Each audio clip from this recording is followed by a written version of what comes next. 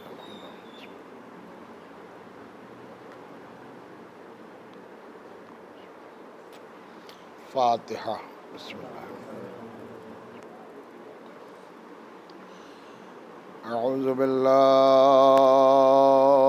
من الشیطان اللعین الرجیم، بسم اللہ الرحمن الرحیم، الحمد للہ رب العالمین، والصلاة والسلام علی اشرف الانبیاء والمرسلین وخاتم النبیین وطہ ویاسین ومولانا ومولا الثقلین امام الحرمین صاحب کعبہ قوسین جد الحسن والحسین ابی القاسم محمد وآلہ اہل بیتہ الطیبین الطاہرین المعصومین المظلومین، ولعنۃ اللہ علی اعدائہم ومنکر فضائلہم وغاصبی حقوقہم اجمعین من الآن الی قیام یوم الدین۔ اما بعد فقد قال اللہ سبحانہ تبارک و تعالی فی کتابہ المبین وہو اصدق الصادقین وقولہ الحق۔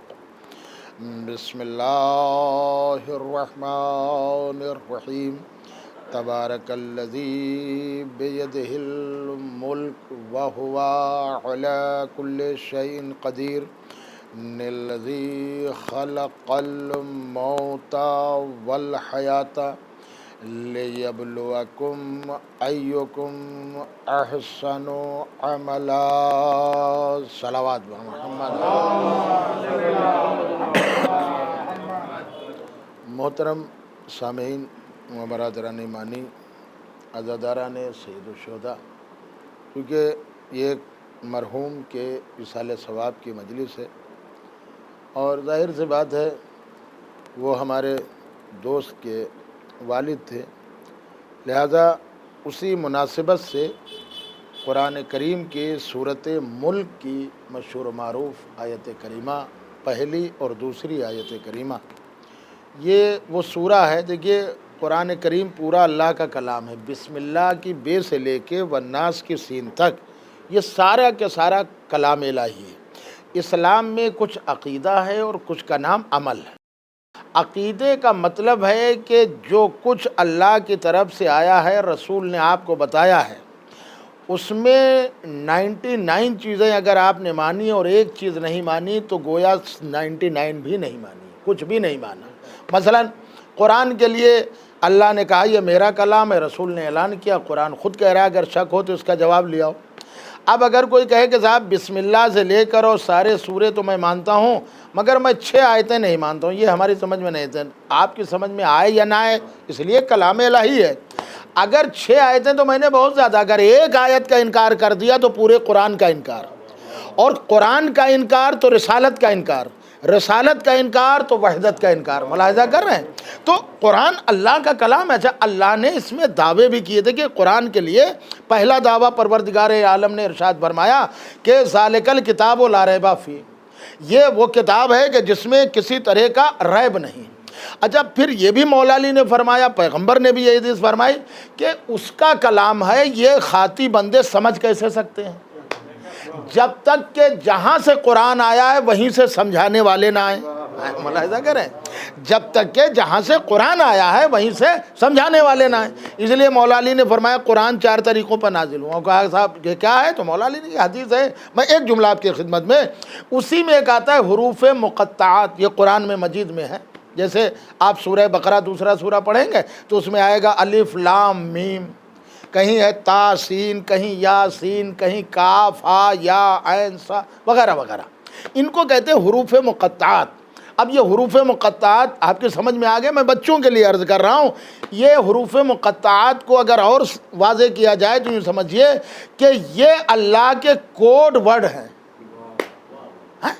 اب آپ ملاحظہ کریں، میں نے کتابوں میں پڑھا ہے کہ پہلے جب بادشاہ دوسرے بادشاہ سے گفتگو کرتے تھے تو سوچتے تھے اگر کہیں خط پکڑ گیا، مخبر لگ گئے تو وہ تو پورا راز جان جائیں گے، لہذا وہ کوڈ میں اپنی بات لکھتے تھے۔ ملاحظہ کریں، کم لفظوں میں زیادہ بات۔ اسی لیے اللہ نے قرآن میں کہا ہے کہ ولا رتبن ولا یابس الا فی کتاب مبین، کوئی خشک و تر ایسا نہیں ہے جس کا ذکر اس کتاب میں نہ ہو۔ اب یہ خشک و تر کو اور واضح کروں، اللہ قرآن مجید میں سورۃ انعام میں کہہ رہا ہے کہ کوئی مشکل ایسی نہیں ہے جس کا حل اس کتاب میں نہ ہو، کوئی سمسیا ایسی نہیں ہے جس کا سمادھان اس کتاب میں نہ ہو۔ اب ہر چیز ہے۔ اب میں پھر آپ کی خدمت میں یہیں سے 2 جملے اور بڑھا رہا ہوں۔ قرآن 2 طرح سے نازل ہوا، ایک ہے تفصیلی ذکر، ایک ہے اجمالی ذکر، یعنی ایک جو تفصیل سے اللہ نے ذکر کیا وہ آپ بھی سمجھ لیں گے، آپ بھی سمجھ لیں گے، آپ بھی۔ ایک اللہ نے بیسک قانون بنا دیا، اور جب قانون بنا دیا اس کے آگے بڑھ گیا۔ اب اسے کوئی سمجھ نہیں سکتا جب تک سمجھانے والے نہ ہوں۔ اب میں پھر آپ سے کہہ رہا ہوں، میرا قرآن پہ عقیدہ ہے بسم اللہ کی بے سے لے کے والناس کی سین تک، ٹھیک؟ اور ہر مسلمان کا عقیدہ ہے، وہ چاہے جس فرقے کا ہو، قرآن پہ ہر ایک کا عقیدہ ہے۔ بھلے وہ الگ بات ہے کہ قرآن کی بات نہ مانے، لیکن یہ نہیں کہہ سکتا میں قرآن کو نہیں مانتا۔ تو یہ جو قانون بنا دیا ہے، یہ قانون کوئی سمجھ ہی نہیں سکتا جب تک کہ ادھر سے لوگ سمجھانے نہ آئیں۔ اچھا صاحب، ہمارے ہاں کچھ ایسے مسلمان ہیں کہ صاحب ہم تو بھیا اللہ کو مانیں گے، اللہ کے علاوہ ہم تو قرآن کو مانتے ہیں، اور جتنا قرآن میں لکھا ہم اس نہیں مانیں گے، اس سے زیادہ ہم نہیں مانیں گے۔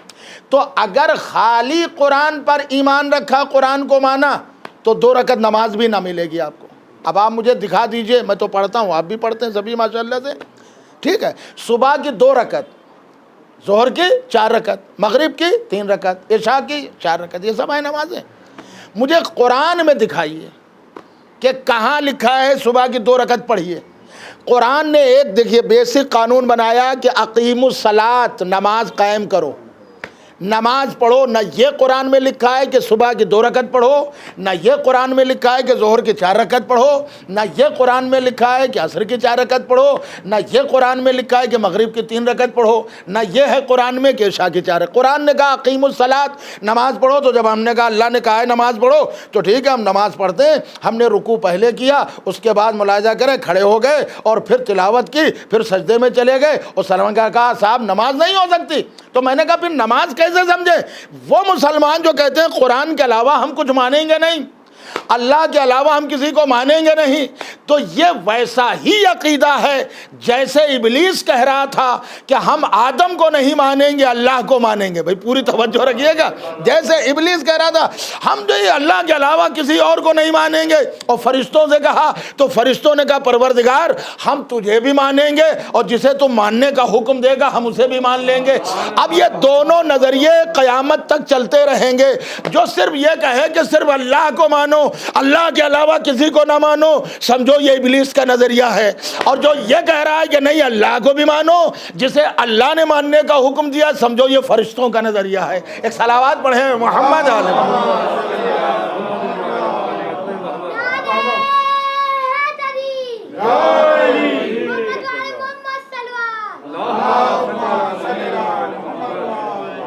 میں آپ سے ایک سوال کر رہا ہوں، اگر آپ کے علم میں ہو تو بتا دیجیے گا، ایسا نہیں ہے کہ میں منکر ہوں، کہ قرآن میں کہیں رکعتوں کا ذکر نہیں ہے، تو پھر ہم یہ کیسے مانیں؟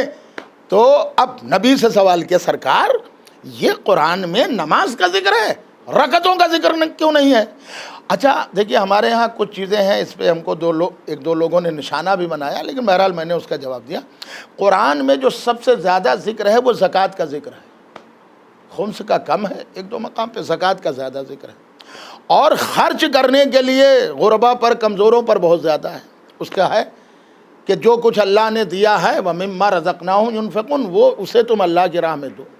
اب جو کچھ دیا ہے اللہ کی راہ میں تو سمجھ رہے پیسے دیا ہے اللہ نے، وہی دیں۔ چھٹے امام حضرت امام جعفر صادق علیہ السلام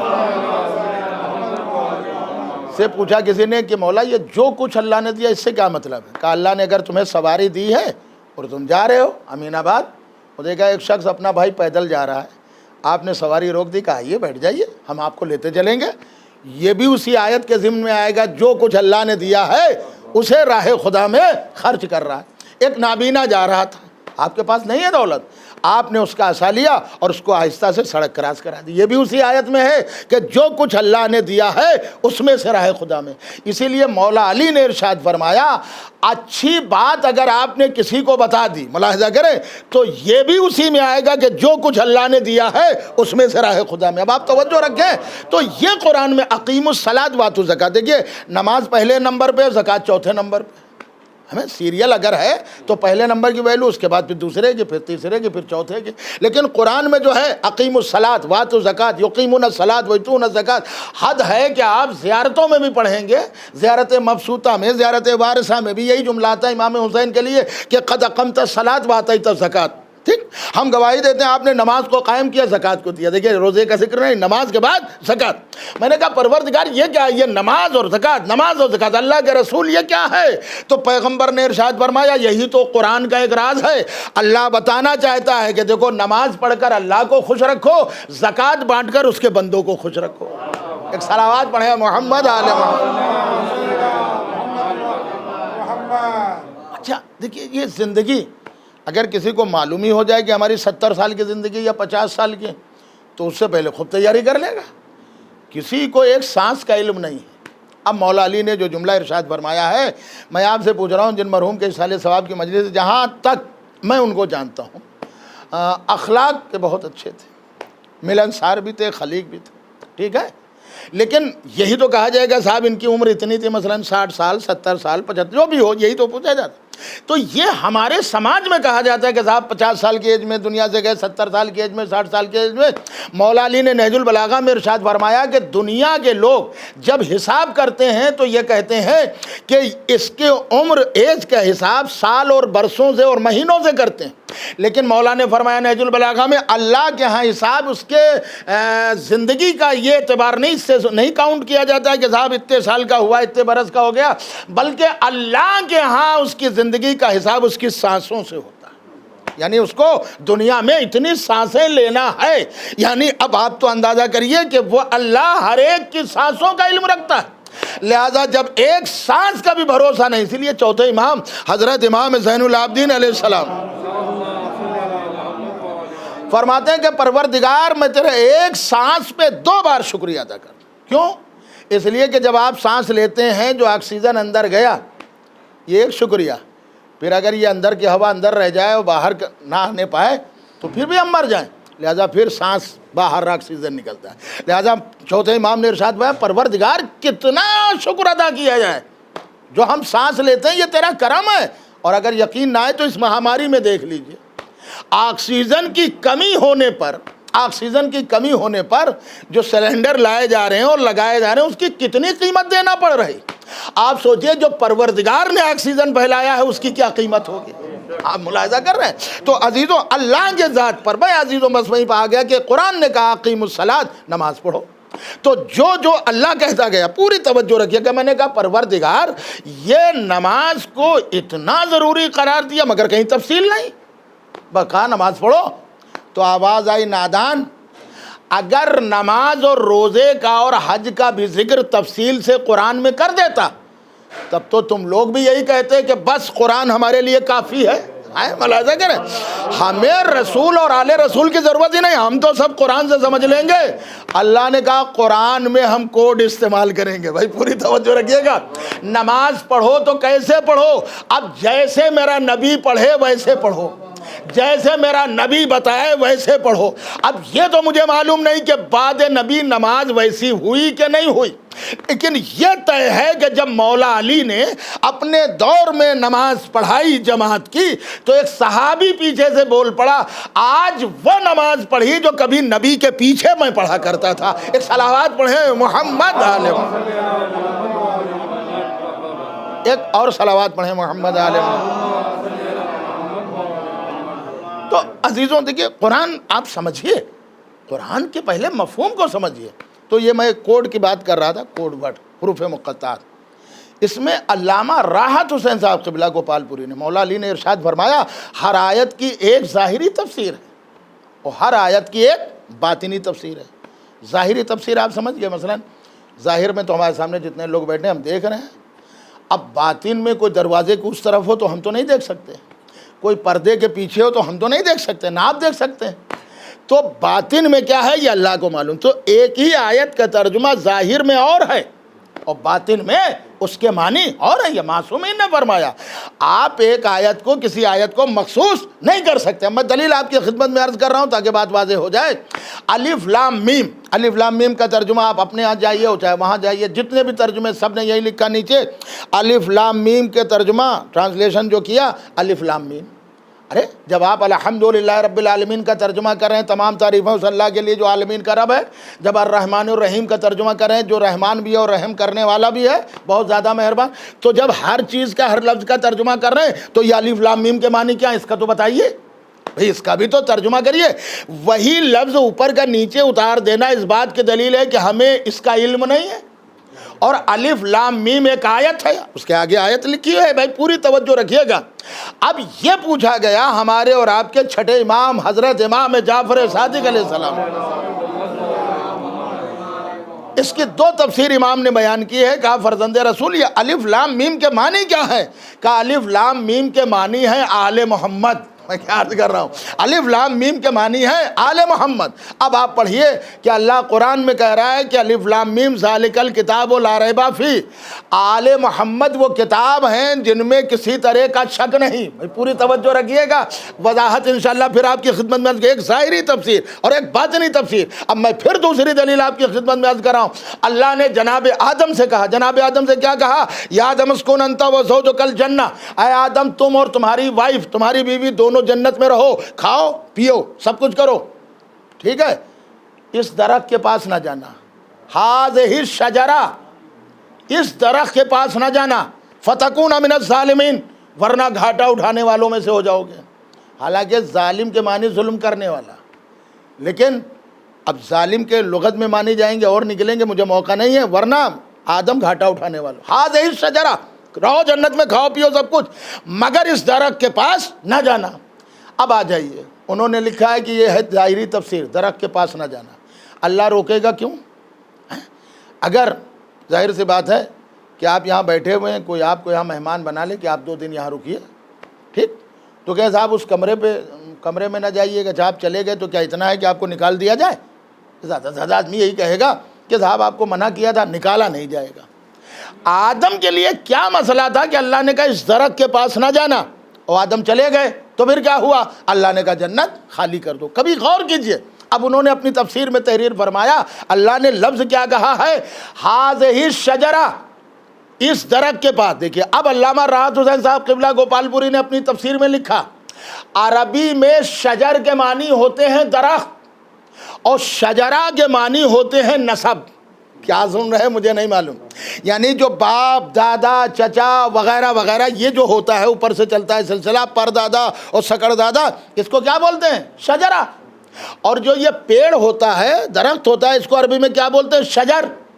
تو شجر اور شجرہ الگ الگ ہے، شجر الگ ہے، شجرہ الگ ہے، لیکن لفظ ملتے جلتے ہیں۔ کیوں؟ اس لیے جیسے درخت میں جڑ ایک ہوتی ہے، شاخیں الگ الگ ہوتی چلی جاتی ہیں، مگر سب کا کانٹیکٹ اسی جڑ سے ہوتا ہے۔ ویسے ہی مثلا چوتھی پشت کے دادا ایک تھے، ان کے 5 بیٹے ہوئے، پھر ان کے 2 بیٹے ہوئے اور ان کے 4 بیٹے، تو درخت کی طرح یہ بھی پھیلتے جاتے ہیں، مگر جڑ ایک ہی ہے۔ تو عربی میں شجر کے معنی درخت کے ہیں اور شجرہ کے معنی نسب کے ہیں۔ تو اللہ نے قرآن میں کیا کہا ہے بھائی؟ ملاحظہ کریں، آج بھی عربی میں کسی سے پوچھئے، شجر کہتے ہیں درخت کو اور شجرہ کہتے ہیں نسب کو، باپ دادا چچا وغیرہ۔ تو اللہ نے قرآن میں درخت کے لیے کہا یا کسی اور چیز کے لیے؟ بھائی ترجمے بنا جائیے، اصل قرآن کی آیت کو دیکھیے۔ بھائی یہ بھی آپ یاد رکھیے، قرآن کی آیت پہ اختلاف نہیں ہے، ترجمے پہ اختلاف ہے۔ اس لیے کہ آیت اللہ نے بنائی ہے، ترجمہ بندوں نے بنایا ہے۔ اس کا مطلب اللہ کے بنائے ہوئے پہ اختلاف نہیں ہوتا، بندوں کے بنائے ہوئے پہ اختلاف ہوتا ہے۔ ایک صلوات پڑھیں محمد علیہ۔ جسے اللہ بناتا ہے اس میں کوئی اختلاف نہیں، تو بندوں کے بنائے ہوئے پہ اختلاف ہوتا ہے۔ تو شجر کے معنی کیا ہے؟ کذاب درخت، اور شجرہ کے معنی کیا ہے؟ کذاب نسب۔ اب آئیے آیت میں اللہ نے کیا کہا؟ یا آدم اسکن انت وزوجک الجنہ، یا آدم تم اور تمہاری بیوی وائف دونوں ہوا رہیں جنت میں، ہذہ الشجرہ، کھاؤ پیو سب کچھ کرو، ہذہ الشجرہ۔ اللہ نے کہا یہ ہے باطنی تفسیر، دیکھو سب کچھ کرنا، ان کے شجرے میں داخل ہونے کی کوشش نہ کرنا۔ ارے کیا سن رہے ہیں آپ؟ دیکھیے یہ ہے باطنی تفسیر، آدم کھاؤ پیو سب کچھ کرو، جنت میں رہو، ہذہ الشجرہ، ان کے درخت، ان کے شجرے میں داخل ہونے کی کوشش نہ کرنا۔ کائنات میں ان سے بڑا میں نے کسی کو بنایا ہی نہیں۔ اچھا اب آپ دیکھیے بات شجرے کی آ گئی، ہمارے اور آپ کے 7ویں امام حضرت امام موسیٰ کاظم علیہ السلام، مرحوم کا سلسلہ نسب بھی ظاہر سی بات ہے 7ویں امام سے ہے۔ تو ایک جملہ آپ کی خدمت میں عرض کر دوں کہ 7ویں امام اپنے نانا اپنے جد رسول کی زیارت کے آئے، اور اس وقت کا جو بادشاہ تھا عرب و عجم کا، ہارون رشید، ظالم تھا، بہت جلتا تھا امام سے، تو وہ بھی زیارت کو آیا ہے۔ جب وہ اکڑا ہوا ہے، اب یہ دونوں کا ملاقات، یہ امام ہے یہ بادشاہ، دونوں کی ملاقات، اور کہاں ہوئے؟ بھائی رسول کے قبر کے پاس۔ اب وہ یہ سوچ رہا ہے کہ یہ مجھے سلام کریں، یہ مجھے سلام کریں۔ اچھا مولا علی نے نہج البلاغہ میں ارشاد فرمایا، اور حدیثیں الگ ہیں، دیکھیے حدیث الگ، نہج البلاغہ میں بھی مولا علی نے ارشاد فرمایا چند لوگوں کو سلام نہ کرو، سلام کا ثواب بہت زیادہ ہے، بہت اس کا پرافٹ ملے گا، بہت کچھ حشر میں آپ کو ملے گا، مگر چند لوگوں کو سلام نہ کرو۔ اس میں مولا علی نے فرمایا ہے جو غرور اور گھمنڈ والا ہو کہ لوگ ہمیں سلام کریں، قطعی اسے سلام نہ کرو۔ اگر آپ سلام نہیں کریں گے تو یہیں سے اس کا غرور ٹوٹے گا۔ ملاحظہ کریں کہ ہم سے بھی بڑا کوئی ہے، بھائی ملاحظہ کر رہے ہیں آپ پوری توجہ۔ تو عزیزوں مولا علی نے فرمایا شرابی کو سلام نہ کرو، تاکہ اسے آئے اپنے اوپر ذلت کہ ہمیں یہ بلا ہے، اسی لیے لوگ ہمیں لائق سلام نہیں سمجھ رہے، وغیرہ وغیرہ۔ تو عزیزوں اب یہ آیا غرور و گھمنڈ والے کو، اسی لیے خود مولا متقیان امیر المومنین علی بن ابی طالب علیہ السلام غرور والے کو گھمنڈ یا میں ذرا بھی آ گئی تو اللہ نے اسے بخشا نہیں۔ میں عوام کی بات نہیں کر رہا ہوں، نبیوں کی بات کر رہا ہوں، نبیوں کی۔ سلیمان نے کہا تھا میں جا رہا ہوں محل پر اوپر معائنہ کرنے، اور کوئی آنے نہ پائے، اللہ نے ملک الموت بھیج دیا۔ کہا آپ کیسے آ گئے؟ کہا آپ نے پہچانا نہیں، اگر پہچانا ہوتا تو یہ سوال نہ کرتے۔ کہا کون ہے؟ ارے میں بادشاہ ہوں۔ تو انہوں نے کہا تو نے پہچانا نہیں، میں ملک الموت ہوں، اور میں کسی کے دروازے پہ اجازت نہیں لیتا۔ دیکھیں دونوں کا سوال و جواب میں سے ہوا۔ سلیمان نے بھی کہا کہ میں جا رہا ہوں کوئی آنے نہ پائے، ملک الموت نے بھی پلٹ کے جواب دیا کہ میں وہ ہوں بھائی جو کسی کے در پہ اجازت نہیں لیتا۔ تو اللہ نے اپنے عزت و جلال کی قسم کھائی کہ سلیمان کی میں تو ختم ہو گئی، تمہیں بھیج دیا۔ وہ کہہ رہے تھے کوئی آنے نہ پائے، اب تم کہہ رہے ہو، بات تو صحیح کہہ رہے ہو کہ میں کسی کے دروازے پہ اجازت نہیں لیتا۔ اب کہاں سن رہے مجھے نہیں معلوم۔ تو اللہ نے کہا کائنات میں ایک گھر ایسا ہوگا، وہی شجرے والا اور اتنی عظمتوں کا مالک ہوگا کہ تم جب روح قبض کرنے کے لیے پہنچو گے تو ایک فقیر کی طرح اجازت لوگے۔ عرض کر رہا ہوں یہ اس لیے تاکہ تمہارا بھی غرور یہیں پر ٹوٹ جائے۔ دیکھیے اب آپ ملاحظہ کریں، میں آگے اور دیکھیے جناب یوسف پیغمبر جب بادشاہ بن گئے اور پتہ چلا بھائی آئے ملے وغیرہ، یہ مجھے نہیں عرض کرنا ہے، لیکن بات آپ کی خدمت میں یہیں پر غرور کی۔ جناب یوسف پیغمبر نے کہا میرے بابا کو بھی ساتھ میں لیا، بھائی آیا یا بابا کو لیا۔ جناب یعقوب پیغمبر یہ ساتھ۔ اب دیکھیے باپ اور بیٹا، وہ یعقوب پیغمبر جو بیٹے کی محبت میں اپنی آنکھوں کو کھو چکے تھے، بیٹے کی محبت میں آنکھوں کو کھو چکے۔ اچھا دیکھیے یہ معصومین نے فرمایا ہے ماں باپ کو اولاد سے محبت جتنی ہوتی ہے اولاد کو ماں باپ سے اتنی نہیں ہوتی ہے محبت۔ کیوں؟ یہ ہر شخص کو جب پتہ چلتا ہے جب اس کے خود اولاد ہو جاتی ہے، انسان کو احساس ایسے نہیں ہوتا۔ ماں باپ کا دل اولاد کے لیے بڑا اچھا ہوتا ہے، سب کچھ ماں باپ کا وہی اولاد ہوتی ہے۔ اور اسی لیے دیکھیے قرآن میں بار بار ہے کہ کہیں مال اور اولاد کے ذریعے سے انسان بہک نہ جائے، انہیں شریعت کے راستے پر لانا۔ تو جناب یعقوب تخت پر، جناب یوسف تخت پر بیٹھے ہوئے ہیں، وہ بادشاہ ہیں، نبی بھی ہیں، رسول بھی ہیں۔ تو اب کہا کہ وہ آپ کے بابا آ رہے ہیں، یہ اٹھے نہیں تخت سے، شاہی تخت تھا، تاج لگا ہوا۔ کہا کیوں نہیں اٹھے؟ کہا وہ یہ سوچ رہے تھے کہ میرا بابا مجھے دیکھ لے کس پوزیشن میں ہوں، یعنی بھائیوں نے میرے ساتھ کیا سلوک کیا اور آج اللہ نے کیا رتبہ دیا۔ بات تو ان کی صحیح تھی، کوئی ایسا نہیں تھا کہ باپ کی توہین کرنا، لیکن ان کے ہاتھ سے کوئی نور نکلا۔ دیکھیں ایصال ثواب اس سے بہتر نہیں ہو سکتا۔ اور جب نور نکلا تو جبریل آ گئے، وہ کہا یوسف دیکھا یہ نور نکلا تمہارے ہاتھ سے؟ کہا یہ کیا تھا؟ کہا اللہ نے تمہاری نسل سے نبوت کو ختم کر دیا۔ کیا کیا؟ تمہاری نسل سے نبوت کو ختم کر دیا، اسٹاپ، اب نبی نہیں ہوں گے، سردار ہو جائیں گے تمہاری نسل میں مگر نبی نہیں ہوگا۔ کہا کیوں؟ کہا کہ تم نے میں کی، ملاحظہ کریں کہ میرے جاہو حشم کو میرا باپ دیکھ لیا۔ ارے باپ تھا تمہارا بوڑھا، تمہیں تو فوراً کھڑے ہونا چاہیے تھا، دکھانے کی ضرورت کیا تھی، وہ تو ویسے ہی خوش ہو جاتے، لیکن تم باپ کی تعظیم کے لیے نہیں کھڑے ہوئے، اللہ نے تمہاری نسل میں نبوت کو ختم کر دیا۔ دیکھیں یہ ہے ماں باپ۔ اس لیے ہمارے اور آپ کے 8ویں امام حضرت امام علی رضا علیہ السلام فرماتے ہیں انسان کا سکون ماں باپ کی خدمت میں ہے۔ ہمارے آپ کے پاس کروڑوں روپیہ بھرا ہو اور ماں باپ بھوکے رہیں، آپ کے دل کو خود سکون نہیں ہوگا؟ اور سماج کہے گا ارے اتنی دولت سے آپ کا کیا فائدہ، جب آپ ماں باپ کو نہ کھلا سکے تو کس کو آپ کھلائیں؟ تو ماں باپ عظیم دولت۔ تو اب جب یہ اسٹاپ ہو گیا، نبوت ختم کر دی، تو اب نبوت کا سلسلہ کہیں تو لاگو ہوگا، بھائی نبی تو آئیں گے، نبوت کا سلسلہ تو رہے گا۔ تو اب اللہ نے ملاحظہ کریں لاوی نسل میں نبوت کو رکھا۔ کس کی نسل میں؟ لاوی کی نسل میں۔ یہ لاوی تھے کون؟ جناب یعقوب کے 12 بیٹے تھے۔ اچھا ایک بنیامین باپ کے پاس رہ گئے، یہ بہت چھوٹے تھے، اور 11 بھائی گئے جن میں جناب یوسف بھی ہیں، اور ان کو قتل کرنے کا پروگرام ہے۔ انہی 10 بھائیوں نے یوسف پر ظلم کیا، مگر 10 میں 9 نے کیا، لاوی نے ظلم نہیں کیا، یہ بڑے تھے۔ انہوں نے کہا کہ ہم یوسف کو قتل نہیں ہونے دیں گے۔ وہ لوگ چھرے نکال رہے تھے، اچھا بابا تمہیں بہت چاہتے ہیں، یہ کہہ کے مارنا چاہ رہے ہیں، وہ بچا رہے ہیں، وہ تماچے مار رہے ہیں، یہ بچا رہے ہیں۔ آخر میں کہا ہم قتل نہیں ہونے دیں گے، ہم نے بابا سے وعدہ کیا ہے کہ صحیح سلامت لے کے آئیں گے، تو ایسا کرو تم اسے یہاں سے جلا وطن کر دو یا کنویں میں ڈال دو، کچھ بھی کر دو مگر قتل۔ اب آپ سوچئے کہ وہ 9 لوگ ایک طرف سے یہ بچاتے رہے انہی میں، اور آخر میں پھر پروگرام ہوا کہ انہیں کنویں میں ڈال دیا جائے۔ قدرت کو یہ بات پسند آئی، بھلے انہی میں ہو مگر نبی کو بچایا تو کہاں سن رہے ہیں مجھے نہیں معلوم ہے، نبی کو بچا ہی لیا اور کنویں میں ڈال دیا کہ کوئی قافلہ آئے گا نکال لے جائے گا۔ اللہ کو یہ ادا پسند آئی تو انہی لاوی کی نسل میں اللہ نے نبوت رکھی، انہی لاوی کی نسل میں جناب موسیٰ ہوئے، انہیں لاوی کی نسل میں جناب ہارون ہوئے، انہیں لاوی کی نسل میں 70,000 پیغمبران گزرے۔ میں صرف آپ کی خدمت میں اتنا جملہ عرض کر رہا ہوں، اگر سمجھ میں بات آ رہی ہے تو کم سے کم اقرار کر لیجئے گا۔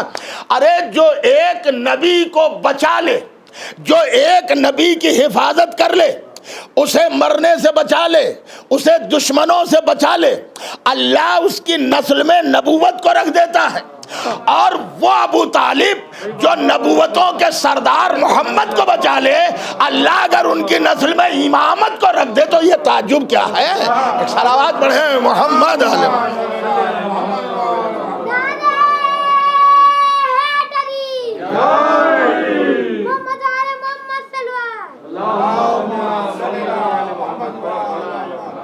دیکھیے بات کہاں سے کہاں نکل لے، مجھے نہیں لگتا ہے کہ میں پوری بات بیان کر سکوں گا۔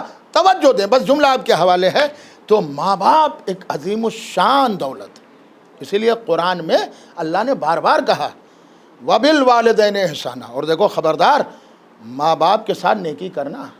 اب احسان کے معنی کیا ہیں؟ دیکھیے احسان کے معنی اگر آپ ایسے سمجھیں، ایک لفظ ہے ظلم جو ابھی میں نے بیان کیا، اور ایک ہے عدل، اور ایک ہے احسان۔ ظلم دیکھیے ملاحظہ کر رہے ہیں، دیکھیے یہ ہے عدل، یہ ہے ظلم، یہ ہے احسان۔ مطلب کیا ہے؟ ماں باپ نے آپ کے ساتھ جتنا کیا، آپ نے جوانی پر بڑے ہونے پر ان کے ساتھ اتنا ہی کیا، یہ ہے عدل۔ پوری توجہ رکھیے گا، عدل کہتے ہیں برابری۔ ماں باپ نے جتنا آپ کے ساتھ کیا، جتنی نیکی کی، آپ نے اس کے آدھے برابر بھی نہیں کیا، یہ ہے ظلم۔ ماں باپ نے جتنا آپ کے ساتھ کیا، آپ نے اس سے 10 گنا 1000 گنا زیادہ کیا، یہ ہے احسان۔ ارے صلوات پڑھیں محمد علیہ۔ اسی لیے تو قرآن میں آ رہا ہے حل جزاء الاحسان الا الاحسان، احسان کا بدلہ کچھ نہیں ہے سوائے احسان کے۔ خبردار ان کے احسان کو نہ بھولنا، اگر یہ نہ ہوتے تو تمہاری حیات نہ ہوتی، یہ نہ ہوتے تمہاری زندگی نہ ہوتی۔ بعزیزوں مجھے نہیں عرض کرنا، بھئی اتنا ضرور عرض کرنا ہے، جن مرحوم کے اصحال ثواب کی مجلس ہے، میں نے ایک بار نہیں کئی بار ملاقات کی ہے، اور ظاہر اس بات ان کی اولادیں بھی ہیں۔ ہر اولاد یہ چاہتی ہے کہ ہم اپنے ماں باپ کو آرام پہنچائیں، اور پہنچانا چاہیے۔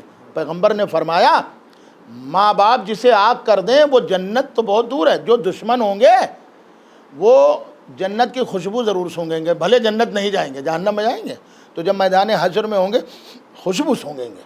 لیکن پیغمبر نے فرمایا ماں باپ کو اذیت پہنچانے والا اور جسے ماں باپ آگ کر دیں وہ جنت کی خوشبو بھی نہیں سونگ سکتا، وہ جنت کی خوشبو بھی نہیں سونگ سکتا۔ تو عزیزوں بڑا اجر ہے ماں باپ کے لیے، جو میں عرض کرنے جا رہا کیا آپ کی خدمت میں، جو وہاں سے بات ہے پوری بات فائنل کر دوں 10 منٹ میں۔ ہذہ الشجرہ، کیا کہا اللہ نے؟ اس شجرے کے پاس نہ جانا۔ اچھا آدم نے ترک اولا کیا کیا؟ ترک اولا معنی کیا ہوتے ہیں؟ ترک کہتے ہیں عربی میں چھوڑ دینے کو، اسی لیے کہتے ہیں تارک الصلاۃ، نماز چھوڑنے والا۔ تو تارک معنی یا ترک معنی چھوڑ دینا، اسی لیے پیغمبر کی حدیث ہے انی تارک فیکم الثقلین، میں تم میں 2 چیزیں چھوڑ کے جا رہا ہوں۔ تو ترک اولا کہتے ہیں بہتر کو۔ قرآن میں آیت ہے النبی اولا بالمومنین، نبی مومنین سے اولا، یعنی ان کی جانوں پر نبی کا جان، جیسے ہماری جان ہے مومنین کی جان ہے، اور نبی کا حق زیادہ ہے ہماری جانوں پر، اولا ہے۔ تو اب جناب آدم نے کیا کیا؟ کہا صاحب ترک اولا کیا، یعنی اولا مانے بہتر۔ تو جو بہتر کام تھا آدم نے چھوڑ دیا، تو اللہ نے کہا جنت سے نکل جاؤ۔ کس کو چھوڑ دیا؟ اولا کو۔ تو آپ قرآن پڑھ کر سمجھیے تو، ارے ایک معصوم نبی بشر، نبی آدم اولا کو اگر چھوڑ دے تو جنت میں نہیں رہ سکتا، تو اگر کوئی منافق یا مسلمان مولا کو چھوڑ دے تو جنت کیسے جا سکتا ہے؟ ایک صلوات پڑھیں محمد علیہ محمد۔ اللہ نے کہا خبردار ہذہ الشجرہ، اس درخت کے پاس نہ جانا، یہی کہا جاتا ہے۔ مگر اس کے مفہوم کیا ہے، معنی کیا ہے؟ دیکھو آدم سب کرنا، ان کے شجرے میں داخل ہونے کی کوشش نہ کرنا۔ تو اب 7ویں امام سے اس نے کہا آپ ہم سے بڑے ہیں، یہ بھی بات ہو رہی تھی، تشویش ہوتی ہے کہ یہ کہنا چاہتے تھے مگر وہ ذہن سے کہیں بات غائب نہیں ہوتی، وہ کہیں نہ کہیں سے پردے میں پڑی رہی۔ تو اب امام ایک طرف، اس نے کہا آپ جانتے نہیں میں بادشاہ ہوں؟ تو امام نے کہا بادشاہ تو میں بھی ہوں۔ تو کہا آپ کیسے؟ کہا تو کیسے؟ کہا میں سروں، سب کے سر ہمارے سامنے جھکتے ہیں، میں پورے فوج کا عرب کا بادشاہ ہوں۔ تو کہا میں انہی کے دلوں کا بادشاہ ہوں۔ اب آپ ملاحظہ کریں، تو اس نے کہا کہ 7ویں امام سے موسیٰ آپ ہم سے کس چیز میں بڑے ہیں؟ تو انہوں نے کہا ہر چیز میں بڑے ہیں۔ کہا ہے میں بادشاہ ہوں، فوجیں ہمارے پاس، درہم و دینار بیت المال ہمارے پاس، مال و دولت ہمارے پاس، سپاہی ہمارے پاس، تلواریں ہمارے پاس۔ اب میں وضاحت نہیں کروں گا، اللہ اگر آپ سمجھ لیں گے تو مرحوم کو اس سے بہتر و اصال نہیں ہو سکتا ہے۔ تو اب 7ویں امام کے سامنے جب بیان کر چکا کہ دولت ہمارے پاس، فوجیں ہمارے پاس، ساری چیزیں درہم و دینار ہمارے پاس، تلواریں ہمارے پاس، میں عرب کا مالک ہوں، آپ کس چیز میں بڑے ہیں ذرا آپ گنائیے۔ تو اب 7ویں امام نے ارشاد فرمایا سن، اگر سننا چاہتا ہے تو ہم اتنے بڑے ہیں۔ اب دیکھیے مولا علی کے بیٹے ہیں، فرمایا ہم اتنے بڑے ہیں کہ ہم کسی کے شجرے میں داخل نہیں ہوتے. آئے کہاں سن رہے ہیں؟ ملاحظہ کرے. ہم اتنے بڑے ہیں کہ ہم کسی کے شجرے میں داخل نہیں ہوتے. لوگ چور دروازے سے ہمارے شجرے میں آ جاتے ہیں. صلوات پڑھے محمد آل محمد. ہم کسی کے شجرے میں داخل نہیں ہوتے. اس سے بڑی بڑائی کیا ہے کہ لوگ بڑے بڑے دولت مند جاؤ حشم والے ہمارے شجرے میں آنے کی کوشش کرتے ہیں. ہے کہ نہیں ہے؟ تو اس کا مطلب آدم کو اللہ نے روک دیا. ہذہ شجرہ، دیکھو اس شجرے میں داخل نہ ہونا. ترک اولا کیا کیا؟ جبریل گھما رہے تھے جنت کے سیر، اور پردہ ہٹایا اور 5 نور دیکھے. آنکھوں کو نور دیکھا تو آنکھیں خیرہ ہونے لگی. خیرہ کا لفظ میں کیا کہوں کہ جیسے دیکھیے یہ مرکری ہے، آپ اس کو غور سے، بہت زیادہ نور نہیں ہے لیکن غور سے آپ 10 منٹ دیکھیے، اس کے بعد پھر آنکھ سے ادھر دیکھیے، آپ کو کم لگے گا، بالکل دھندلا. آنکھوں کی روشنی زہر لگے گا جیسے تھوڑی کم ہو گئی. تو جب زیادہ روشنی ہوتی تو یہ آنکھیں خیرہ ہونے لگتی ہیں. ملاحظہ کر رہے ہیں؟ یا سورج نکلا ہو، بالکل دوپہر کا وقت ہو، آپ دیکھیے تو آنکھیں خیرہ ہونے لگی. تو آدم نے جب 5 نور دیکھے تو ان کی آنکھیں خیرہ ہو گئی. وہ کہا پروردگار، اب اپنا نور دیکھا، ان کا نور دیکھا، تو کہا پروردگار یہ محمد کا نور بتا تو چکے تھے فرشتوں کے سامنے، اتنا نور پروردگار، یہ علی کا نور، یہ حسن حسین کا نور. اے میرے معبود مجھے بھی محمد جیسا بنا دے، مجھے بھی علی جیسا بنا دے، ان کے جیسا مجھے بھی بنا دے. بس قدرت کے تیور بگڑے. کہا آدم ابھی تک تو بڑا مان و سمان تھا، لیکن یہ سب اپنی جگہ، تمہارے دل میں یہ خیال کیسے آیا ان کی برابری کا؟ کہنا تو بہت دور ہے، خیال کیسے آیا؟ کہا آدم تمہارے دل میں خیال کیسے آیا کہ پروردگار مجھے بھی ایسا بنا دے، میں بھی محمد جیسا بن جاؤں، میں بھی علی جیسا بن جاؤں. کہا آدم میری جنت چھوڑ دو، یہ ہے ہذہ الشجرہ، اس درخت کے پاس نہ جانا، یعنی ان کے شجرے میں داخل نہ ہونا. کہا تمہارے دل و دماغ میں یہ بات کیسے آئی کہ ان کے جیسا بننے کا، ان کے جیسا میں نے کائنات میں کسی کو بنایا ہی نہیں، اب فوراً میری جنت چھوڑ دو اور اسی حال میں چلے جاؤ. میں صرف اتنا کہنا چاہتا ہوں کہ جو نبی ہو، جو رسول ہو، جو تمام انسانوں کا باپ ہو، اگر ایک زبان یہ بول دے کہ پروردگار میں محمد جیسا ہوں یا محمد جیسا مجھے بنا دے، تو اللہ اسے جنت میں رہنے نہیں دیتا. تو جو لوگ زبان کھول کر بڑے بڑے لبوں کے ساتھ کہتے ہیں محمد ہمارے جیسے، وہ جنت کیسے جا سکتے ہیں؟ ایک صلوات پڑھیں محمد آل محمد. ان کے جیسا میں نے کائنات میں کسی کو بنایا ہی نہیں. بس عزیزو جو مجھے پہنچانا تھا.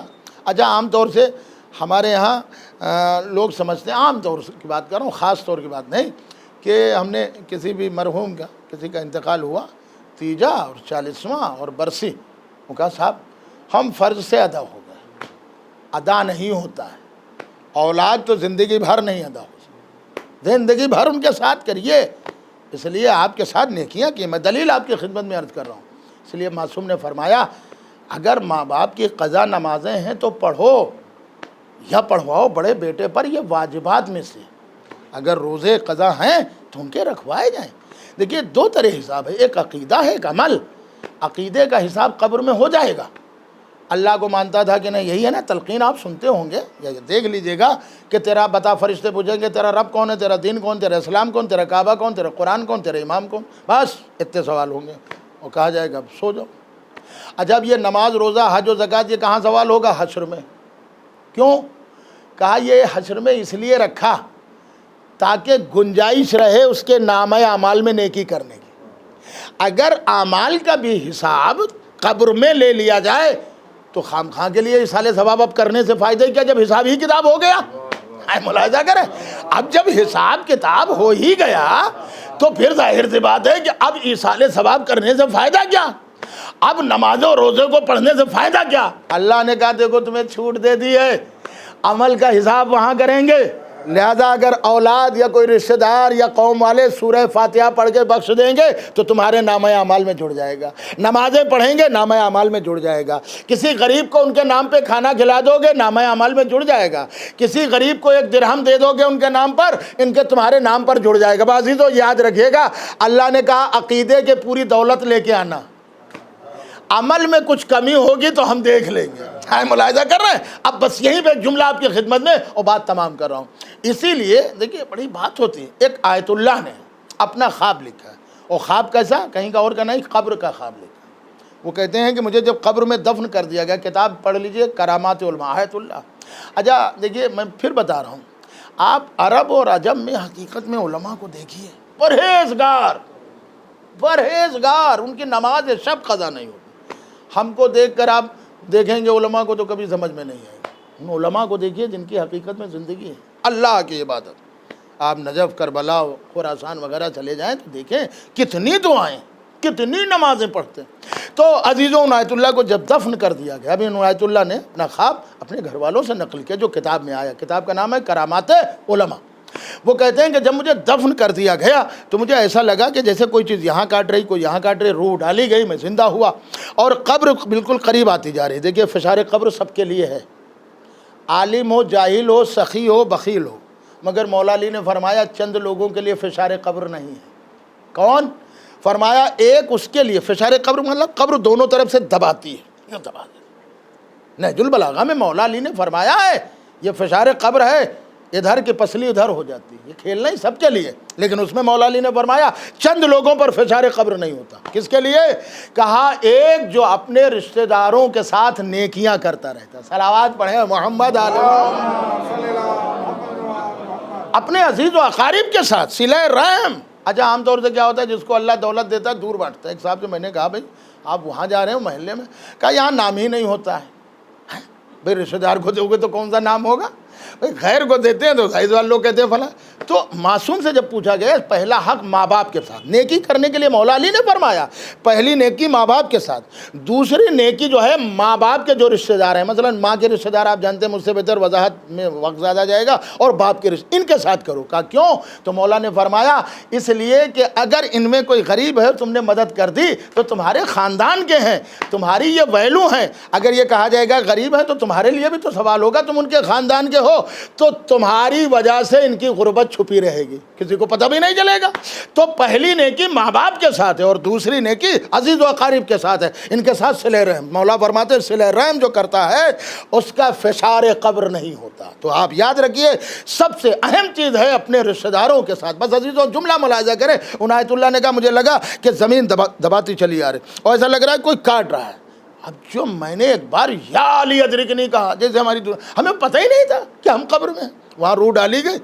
تو وہ کہتے ہیں جیسے میں نے یا علی ادرکنی کہا تو یوں نور جو جلا ہے، ایسا نور قبر میں پوری قبر روشنی سے بھر گئی، اور میں نے دیکھا کہ قبر پیچھے ہٹنے لگی۔ اچھا، اور کہتے ہیں میں نے دیکھا کیڑے مکوڑے سانپ اور بچھو بھی تھے، وہ سب ہٹنے لگے، بھاگنے لگے۔ اب آپ سمجھے نام علی کی کرامات کیا ہے، نام علی۔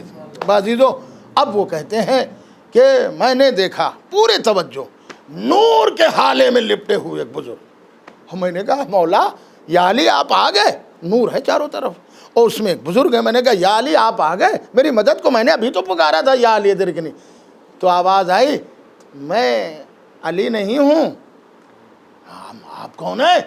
کہا میں پہلا علی نہیں ہوں، میں تیرا 8واں علی ہوں، علی رضا ہوں۔ تو کہا مولا میں نے تو یا علی ادرکنی کہا تھا۔ کہا پکارو گے علی کو مدد بھی علی کریں گے، یہ کوئی ضروری نہیں کہ کون کرے، ملاحظہ کرے، تمہیں مدد سے مطلب ہے۔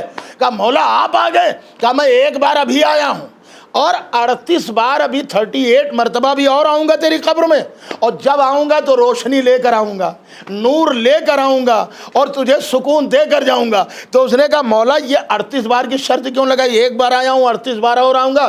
تو مولا نے فرمایا تو میری قبر پر، میں ملاحظہ کریں 38 بار زیارت کرنے آیا تھا، لہذا یہ یاد رکھنا مرنے والے آیت اللہ، یہ یاد رکھنا جو شخص جس امام کی جتنی بار زیارت کو جائے گا قبر میں، وہ امام و معصوم اتنی ہی بار اس کی زیارت کو آ جائیں گے۔ ایک صلوات پڑھیں محمد عالم۔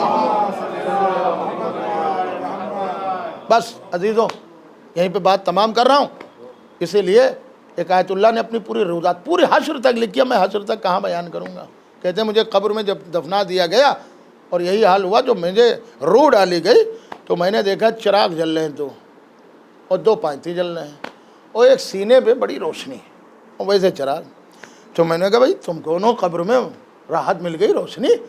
دیکھیے چراغ قبر کے اوپر جلانے سے روشنی نہیں ہوتی، چراغ تو اندر جلے، اب اندر ویسے ہی جل سکتا ہے جب اس کی نیکیاں اچھی ہوں. بھائی ملاحظہ کر رہے ہیں آپ؟ قبر میں یہ آپ کی تسلی ہے، آپ جلا لیجئے، 100 چراغ جلا لیجئے، لیکن اصل ہے اس کے نام پر اگر نیکیاں کیجئے گا تو اپنے آپ قبر میں چراغ روشن ہو جائے گا. یہ ہے معصوم نے بتایا. تو وہ کہتے ہیں عبد اللہ میں نے دیکھا، میں نے کہا چراغ سے یار تم کون ہو، یہ کیسا چراغ ہے جو جل رہا؟ تو اس نے کہا آپ نے پہچانا نہیں. اب ان کو ڈاؤٹ ہوا کہ چراغ بول رہا ہے. کہا تو نے پہچانا نہیں مرنے والے، میں چراغ نہیں ہوں، میں تیری نماز ہوں جو قبر میں چراغ بن کے آئے گا، روشنی بن کے. تو نماز پڑھنے سے میرے بھائیوں میرے دوستوں اللہ میاں کا فائدہ نہیں ہے، آپ کا اپنا خود ذاتی فائدہ ہے. انہوں نے کہا تم کون ہو؟ یہ بائیں طرف. تو کہا میں روزہ ہوں جو تو نے مئی جون میں گرمیوں میں روزہ رکھا. اچھا 35 چراغ جل رہے تھے، تم کون ہو؟ ایک نے کہا میں تیرا واجب حج ہوں. اب چوتھے سے پوچھا تم کون ہو چراغ سے؟ کہا میں تیری واجب زکوٰۃ ہوں. دیکھیے یہ 4 چیزیں ہیں اہم ہیں واجبات میں سے، نماز، روزہ اور حج و زکوٰۃ. اور سینے پہ مرکری تھی جو بہت روشنی تھی. وہ کہا تم کون ہو؟ تو چاروں بولے انہیں نہیں پہچانا تو کچھ نہیں پہچانا. ہم میں چراغوں نے کہا ہم میں کوئی روشنی نہیں ہے، ہمیں اسی سے روشنی مل رہی. میں کیا عرض کر رہا ہوں؟ نماز و روزہ حج و زکوٰۃ نے کہا ہم میں کوئی روشنی نہیں ہے، ہمیں تو انہی سے روشنی مل رہی. اب انہوں نے ہاتھ جوڑے، آپ کون ہیں؟ کہا تو نے پہچانا نہیں، میں ولایت علی ہوں. ملاحظہ کریں، میں ولایت علی ہوں. تو سوال کیا کہ نماز و روزہ سرہانے اور حج و زکوٰۃ 35 تم سینے پر کیوں ہو؟ کہا محبت علی کا تعلق سینے پہ ہوتا ہے، لہذا یہ روشنی بھی تمہارے سینے پہ لگائی گئی. ایک صلوات پڑھیں محمد علیہ. برکت والا ہے وہ اللہ جس کے قبضہ قدرت میں پورا ملک ہے. الذی خلق الموت والحیات، اسی نے موت کو پیدا کیا اور اسی نے زندگی کو پیدا کیا تاکہ وہ آزمائے کہ تم میں سب سے عمل کے اعتبار سے اچھا کون. مولا علی نے فرمایا موت سے پہلے سامان سفر تیار کر لو. یہ یاد رکھنا، مولا فرماتے ہیں وہاں کچھ نہیں ہے تمہارے لیے، جو یہاں سے بناؤ گے وہ وہاں مل جائے گا، جو دنیا میں تم عمل کرو گے وہ وہاں تمہیں مل جائے گا. میں دلیل آپ کی خدمت میں، مولا نے فرمایا یہ دنیا تمہاری منزل نہیں ہے، نہج البلاغہ میں گزرگاہ ہے، منزل نہیں ہے گزرگاہ ہے. میں ابھی آیا ہوں مفتی گنج، میری یہ منزل نہیں ہے، یہ گزرگاہ ہے. ابھی مجھے درگاہ جانا ہے بنیاد باغ، اصل ہماری منزل وہ ہے. تو مولا فرماتے ہیں یہ دنیا تمہاری منزل نہیں ہے، گزرگاہ ہے، اصل منزل تمہاری وہ ہے. لہذا وہاں جو چیزیں کام آنے والی ہیں وہ یہیں سے لے لو، کہیں اور سے نہیں لینا، یہیں سے لے لو اور پھر یہ چیزیں تمہاری وہاں کام آئیں گی. بس عزیزوں ایک مرحوم کے اصالِ ثواب کی مجلس ہے، مجھے جتنا معلوم تھا میں نے عرض کر دیا. اور آج موت کا بازار گرم ہے، کسی کے لیے معلوم نہیں، جوان سے جوان مر رہے ہیں. ابھی کل خبر آئی تھی میرٹھ میں 2 جوان لڑکے 20-22 سال کی عمر، آپ دیکھیں تو آنسو نکلتے ہیں، صبر آتا ہے. اچھا دیکھیے صبر پہ صبر آتا جاتا ہے. میں پھر پوچھ رہا ہوں آپ سے کہ جوان یا بزرگ کوئی بھی مرتا ہے تو ہمارے لیے تو ڈائریکٹ واقعہ کربلا ہوتا ہے، سبھی تسلی دیتے ہیں. مثلا کسی جوان کا انتقال ہو گیا تو کیا کہتے ہیں؟ ارے کربلا کو یاد کرو. آپ خود سوچئے آج سے 1400 سال پہلے جو واقعہ ہوا ہم لوگ اسی کی تو مثال دیتے ہیں، کربلا کو یاد کرو. کربلا والوں کے سامنے تو کوئی ایسی مثال نہیں تھی. آپ کبھی غور کریے، کربلا والوں کے سامنے تو کوئی ایسی مثال نہیں تھی، پھر انہیں کیسے تسلی دی جائے. اسی لیے کتابوں میں لکھا ہے کہ جب مولا حسین رخصت ہو رہے تھے، مولا حسین جب رخصت ہو رہے تھے اور ساری بیویاں حلقہ بنا رہی تھیں. اچھا دیکھیے جب گھر کا کوئی بزرگ رخصت ہوتا ہے تو اب ظاہر سی بات ہے سبھی لوگ رخصت ہے. یہ رخصت وہ رخصت نہیں ہے کہ جو جان جائیں کہ ابھی آ جائیں گے، سب کو معلوم ہے کہ اب آئیں گے نہیں. حسین حلقے میں آئے ہیں، درمیان میں کون ہے؟ حسین کی بہنیں ہیں، رباب ام لیلہ ہیں، سکینہ اور کبریٰ ہیں. اور اس طرح رونا ہو رہا ہے اللہ اللہ کہ امام حسین علیہ السلام نے اپنا امامہ اتارا اور اپنے ہاتھوں پہ رکھا، سر کو آسمان کی طرف کیا، کہا یا اللہ انہیں میرے غم میں صبر عطا کر دے، اللہ اللہ انہیں میرے غم میں صبر عطا کر دے. اور اس کے بعد شہزادی زینب کو تسلی دی کہ بہن زینب صبر کرو، دیکھو نانا اس دنیا میں سب سے بہتر تھے مگر نانا تو نہیں رہے، بابا سے بہتر کون تھا؟ بابا بھی نہیں رہے. اے بہن زینب، ارے اماں سے بہتر کون تھا؟ ارے اماں بھی نہیں رہی، بہن صبر کرو. کرو اللہ اللہ۔ اور اس کے بعد کہا کہ یا اللہ انہیں میرے غم میں صبر عطا کر دینا اللہ اللہ۔ حسین نے یہ جملہ کہا۔ ہاں عزیزو اب یہ حسین رخصت ہوئے، بس عزیزو جملہ سنیں گے۔ ہاں عزیزو حسین رخصت تو ہو گئے، مگر اللہ نے کیا اللہ منظر دکھا رہا ہے۔ حسین کہتے ہیں اے بہن زینب سب سے رخصت ہو گیا مگر میرا بیٹا سید سجاد، جزاکم ربکم، خدا آپ کو کسی غم میں نہ رلائے سوائے غم مظلوم کربلا کے۔ اللہ اللہ، دنیا میں آپ دیکھیں کہ کوئی ایسا گزرا ہے کہ جس کو قبر نہ ملی ہو، گزرا ہے جس کو لباس نہ ملا ہو کفن، سوائے زہرا کے لال کو۔ اچھا عزیزو ایک یہ بھی ہے کہ شہید کو کفن نہیں دیا جاتا، یہ آپ یاد رکھیں، ہمارے ہاں مسئلہ ہے شہید کو کفن نہیں دیا جاتا۔ کیوں؟ اس لیے شہید جو میدان جنگ میں تلوار سے شہید ہوتا ہے، جس کنڈیشن میں ہے، جس لباس میں ہے، اسی طرح اسے دفن کیا جائے گا، اسے کفن نہیں دیا جاتا۔ کیوں؟ یہ اسی حال میں اللہ کے ہاں ملاقات کرے گا اور بتائے گا میرا یہ حال ہے۔ تو جب شہید کے لیے کفن ہی نہیں ہے تو حسین کے کفن کے لیے ہم روتے کیوں ہیں کہ حسین کو کفن نہیں ملا؟ عزیزو رونا اس بات کا ہے کہ جو حسین کا لباس تھا وہ بھی تو ظالموں نے لوٹ لیا۔ جزاکم ربکم، اللہ آپ کو کسی غم میں نہ رلائے سوائے غم مظلوم کربلا کے۔ بہن زینب میں اپنے بیٹے سجاد سے ملنا چاہتا ہوں، بس ہاں آزادارہ نہیں بھاؤ۔ شہزادی زینب لے کے اپنے بھیا کو آئی سید سجاد کے خیمے میں، اور ایک بار کہا میرے لال سجاد اٹھو تمہارا بابا آیا ہے۔ سید سجاد کی غش سے آنکھ کھلی، کہا پھوپھی اماں کہاں ہے میرا بابا؟ کہا میرے لال ادھر دیکھو تمہارا بابا کھڑا ہے۔ سید سجاد کہتے ہیں کہ میں نے بابا کو اس عالم میں دیکھا کہ ہاتھوں میں خون لگا ہوا ہے، دامن میں خون لگا ہوا ہے، چہرے پر خون لگا ہوا ہے۔ کہا بابا یہ چہرے پر خون کیسا؟ کہا علی اصغر کو دفن کر کے آئے میرے لال۔ یہ سینے پہ بابا خون کیسا؟ اکبر کا جنازہ اٹھا کے لائے ہیں۔ ارے بابا یہ بازوؤں پہ خون کیسا؟ عباس کے کٹے ہوئے بازوؤں کو لے کر آئے۔ اللہ اللہ، جزاکم ربکم، خدا آپ کو کسی غم میں نہ رلائے۔ میں اتنا ضرور کہوں گا کہ مرحوم کا انتقال ہوا، مرحوم کے بیٹے بھی ہیں۔ ہاں ایک بیٹا پردیس میں ہے، اللہ اللہ، جو اپنے باپ کو یاد کر رہا ہے۔ ہاں عزیزو مرحوم کے وارثوں سے میں عرض کروں گا کہ آپ کے بابا کا انتقال ہوا، مجھے معلوم نہیں ہو سکا، لیکن ایسا تو نہیں ہے کہ ادھر بابا کا انتقال ہوا ہو ادھر آپ کے تعزیانے لگائے گئے ہوں، بیٹیوں کے تماچے لگائے گئے ہو، عورتوں کی چادریں چھینی گئی ہو، ایسا تو نہیں ہوا نا، اللہ رکھے۔ سب نے عزت و احترام کے ساتھ جنازہ دفن کیا ہوگا، لیکن ہائے غریب زہرا، خدا آپ کو کسی غم میں نہ رلائے سوائے غم مظلوم کربلا کے۔ کہا میرے لال، کہا بابا ارے یہ آپ کا حال کیسے ہو گیا؟ کہا میرے لال اصغر کے گلے پر تیر لگا، اکبر کے سینے پر سنا لگی، عباس کے بازو قلم ہو گئے۔ کہا پھوپھی اماں میرا عصا دے دیجئے۔ کہا میرے لال عصا کیا کرو گے؟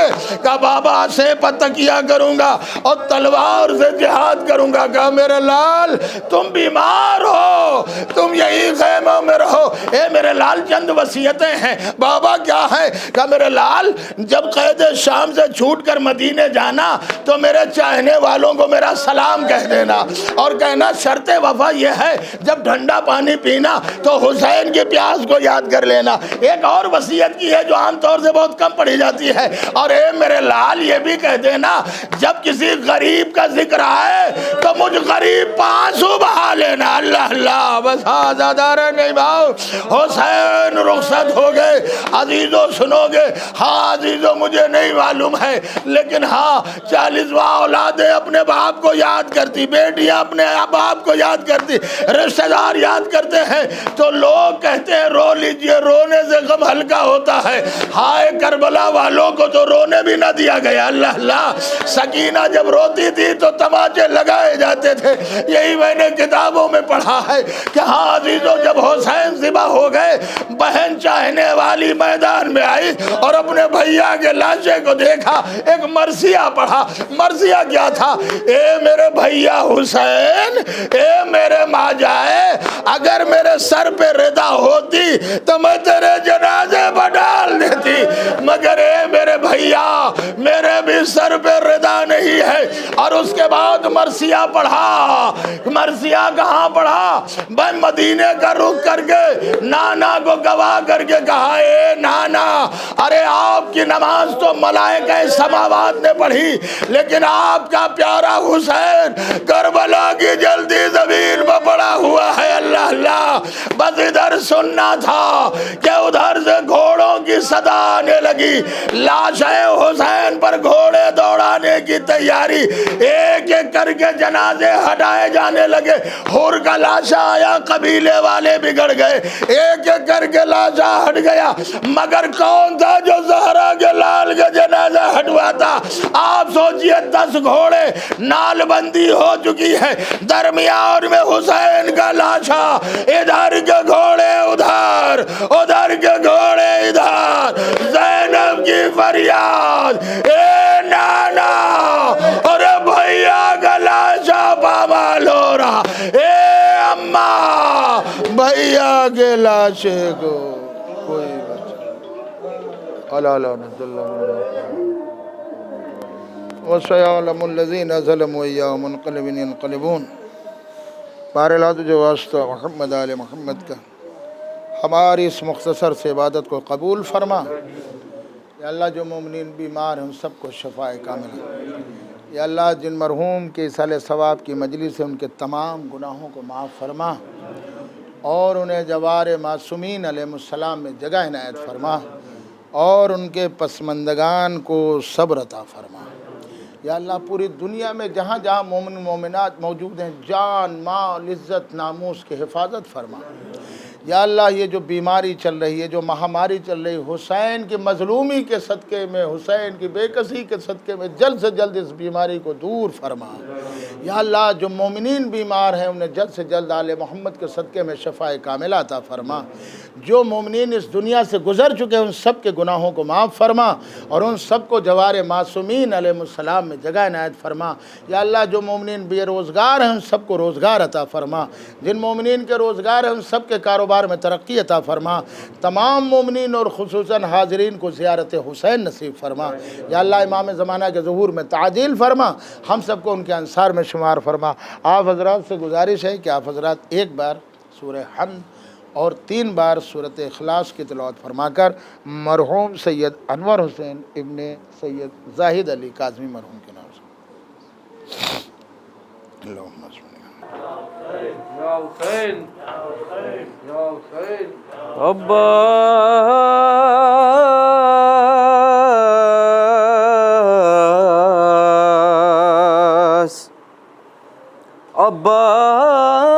عباس میرے سر کی قسم کھا، عباس میرے سر کی قسم کھا، عباس میرے سر کی قسم، عباس میرے سر کی قسم، رکھ ہاتھ سر قبر پیمبر،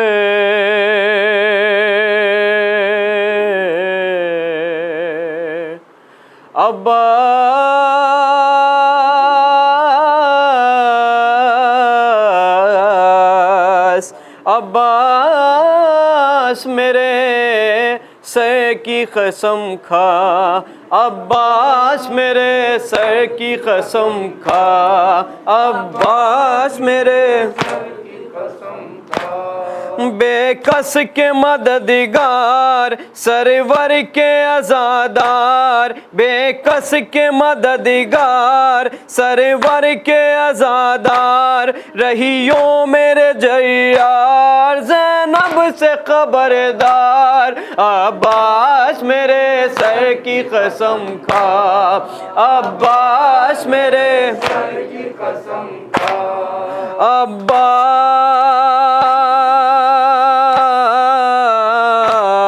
عباس میرے سر کی قسم کھا رکھ ہاتھ سر قبر پیمبر عباس میرے سر کی قسم کھا عباس میرے سر کی قسم کھا لامشق کو بھر کے تو نہر مدینہ پردیس میں پانی مانگے جو سکینہ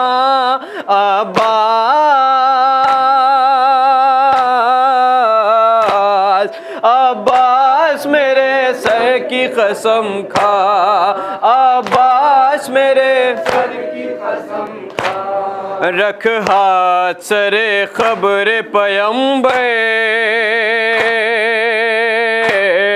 عباس میرے سر کی قسم کھا عباس میرے سر کی قسم کھا تجھ کو تو خبر ہے اے میرے دلاور تجھ کو تو خبر ہے اے میرے دلاور ہے جان سے پیاری زینب کو یہ چادر ہے جان سے پیاری زینب کو یہ چادر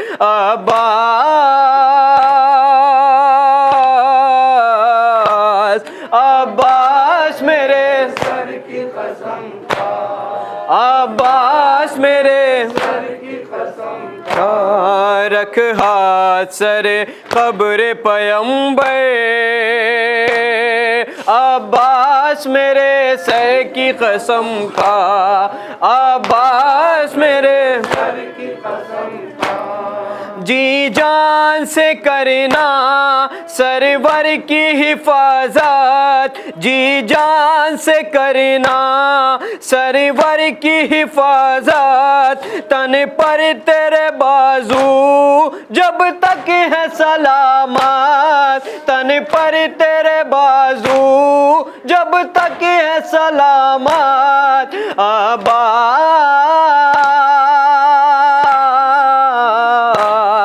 عباس میرے سر کی قسم کھا عباس میرے سر کی قسم کھا رکھ ہاتھ سر قبر پیمبر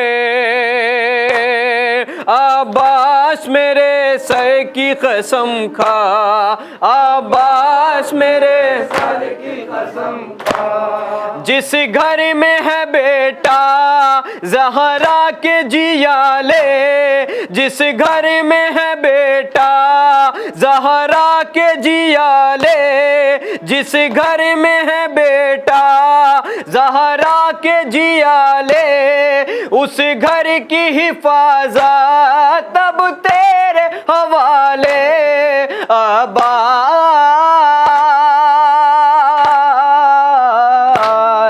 عباس میرے سر کی قسم کھا عباس میرے سر کی قسم کھا رکھ ہاتھ سر قبر پیمبر عباس میرے سر کی قسم کھا عباس میرے سر کی قسم کھا بے کس کے مددگار سرور کے عزادار بے کس کے مددگار سرور کے عزادار رہیو میرے جیار زینب سے خبردار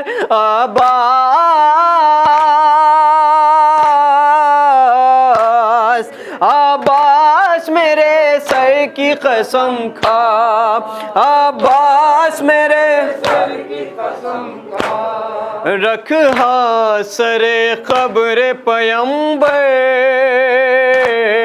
عباس میرے سر کی قسم کھا یا حسین یا حسین یا حسین یا حسین یا حسین یا حسین یا حسین یا حسین یا حسین یا حسین یا حسین یا حسین